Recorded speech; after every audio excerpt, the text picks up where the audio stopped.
Also, while you're up there, you might take a look at measuring a dimension for me. So in this picture, kind of looking in the same direction as in the photo I just sent,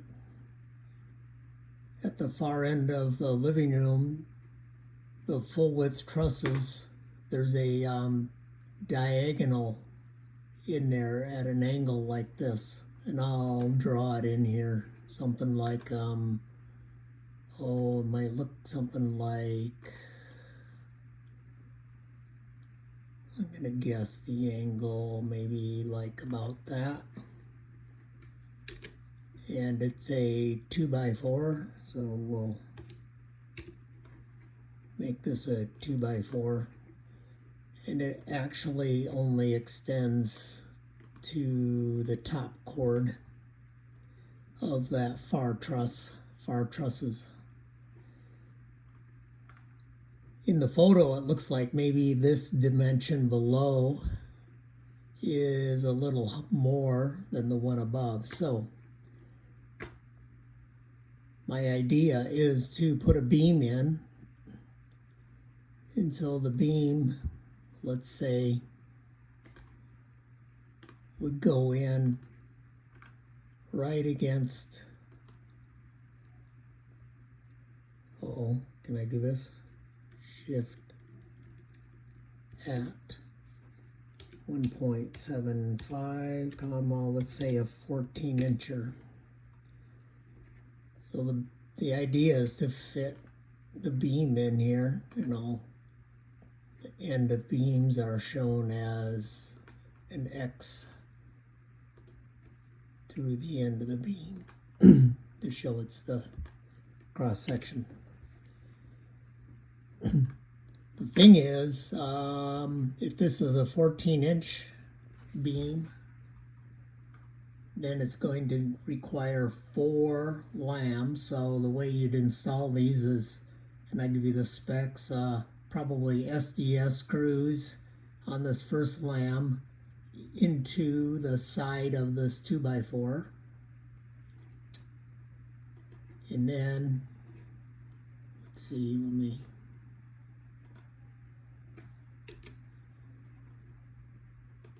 and then you put another one in there and you stack it, and then probably face screw it to the first one. It's going to take 4 of these guys. 4. So as you can see, the way I drew this, there wouldn't be room in there. The stack, if they're, I don't know, maybe I can stagger these uphill so that they're all stacked on top of this bottom chord. Anyway, doing this depends on the dimension.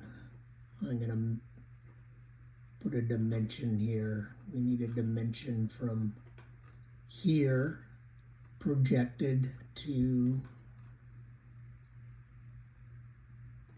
down there, if you know what I mean. Get something.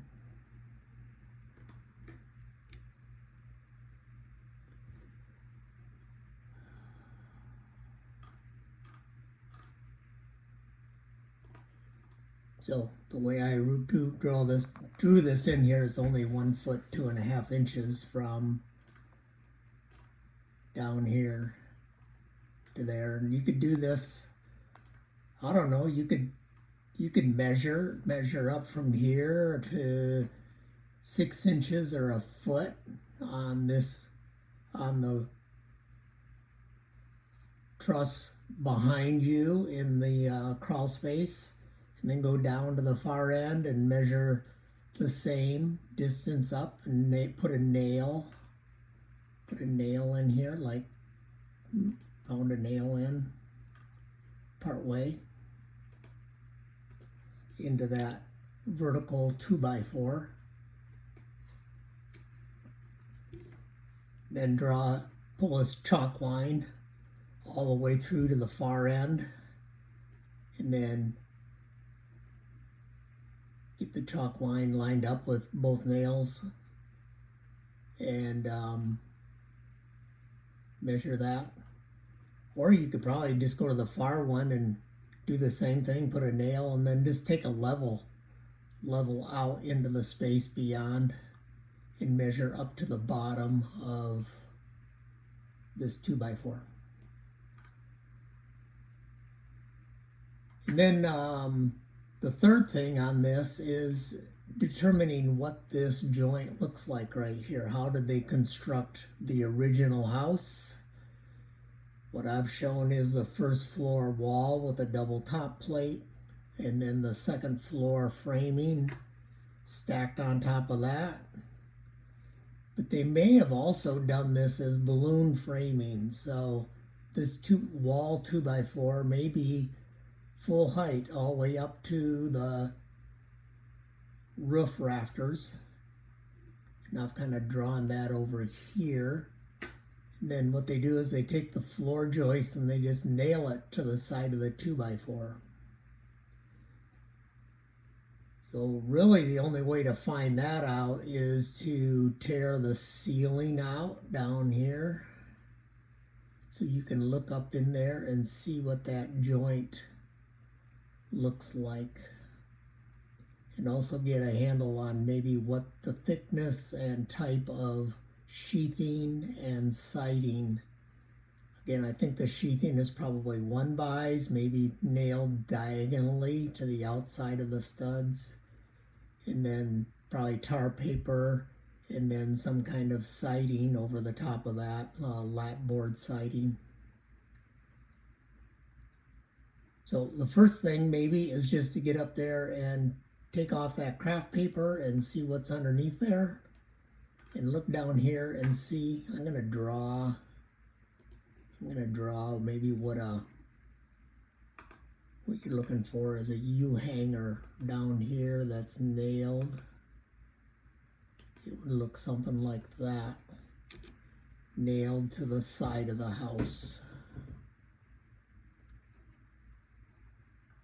So anyway, I'm going to be out of town Tuesday, Wednesday, Thursday, Friday. I have some time tomorrow. If you call and have any questions. Again, the only rush on this for me anyway is how soon you want me to finish up this design. So how quickly you want this done. And I guess I could come out and do all this, but it'd just be more time, I guess, more time and more expensive for me to do it. And I'm a little reluctant to tear into your house, I guess. Let you use the claw hammer and pry bar and get in there and see what's going on here. Also, then I'll come up with a way to run a strap. We'll run a strap down, however this goes,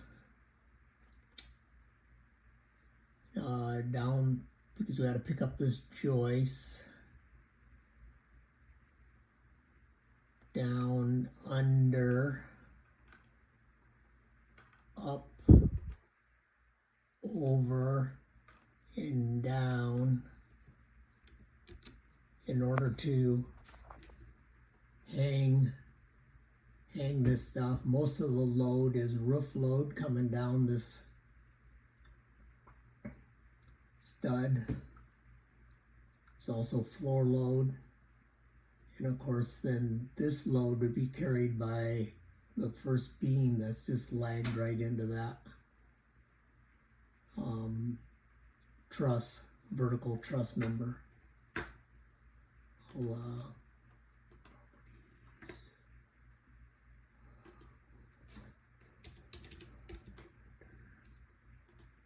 Make that a little more bold so you can kind of see how that strap would be installed to carry that load for the load path from the existing house framing to the new beam. Actually, I get this wrong. Actually, when this wall comes out, these two, the top plates go away. So the strap ends up being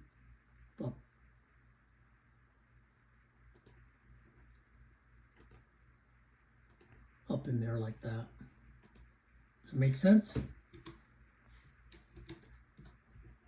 All right, real good.